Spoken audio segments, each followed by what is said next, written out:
Hey guys, it's Kelly Ray. I've been having this conversation quite a bit this week, so I thought it would be a good idea to jump on and share it with any of you business owners, leaders out there that are watching.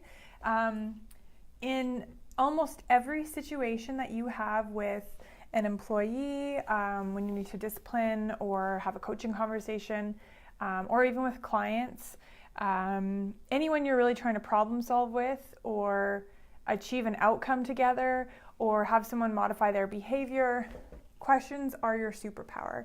And I'm pretty sure that's a direct quote from my coach. So if she's watching this, thank you, borrowing that. And really, I've read this in so many places.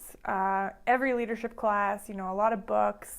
But when you actually use it and you see the power of it, then you'll just be a total believer, just like me. So when I say questions are your superpower, basically what I mean is you're just going to ask questions instead of trying to tell someone or force someone into some sort of conversation. So the easiest example will be with an employee.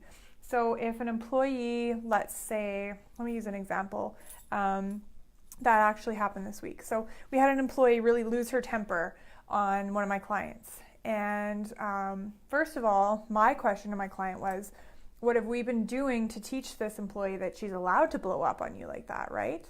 And so that's number one. Ask yourself the question, what can I do better? How can I create a different environment so that this employee acts differently, reacts differently? How can I maybe create some culture statements that talk about how we treat each other? Can I create some policies to go over with the girls to say, here's how we do things. This is the right way to do things.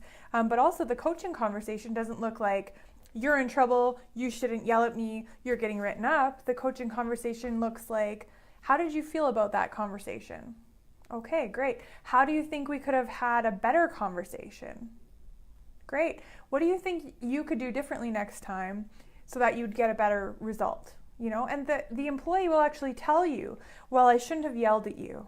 Well, great. That's a good realization, I would prefer next time if we just talk in like a calm way. And this employee is telling you what they're going to do, and it's their idea, and they're so much more bought in. They're 1,000 times more likely to do that thing if they come up with it. And it's okay because you're sort of the expert in this situation to guide them towards the answers, but you really, really, really want to ask questions that have them come up with the answers. This is seriously like a light bulb. When you start to use this with your staff, if you have an employee, try this out for me. If you have an employee that you've been telling over and over again, I need you to do it this way, or I need you to do it that way, and they're just not listening, try the question thing. Just sit them down and be like, what would have you do this different way? Or what do you think we could do differently to get this result? Or just say, here's what I want, how can we get there? And if you just use those questions, trust me, you're going to feel like a superhero after the conversation because, like Bonnie says, questions are your superpower. So go into your next coaching conversation using questions.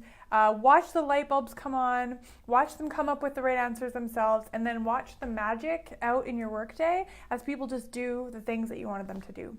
I know that will help you. I'm not going to say I hope it helps because I know it will help. So I hope that you guys use that this week and comment below if you do have some good results with that. I think this is awesome. So I hope you guys use it. Have a great week. Bye.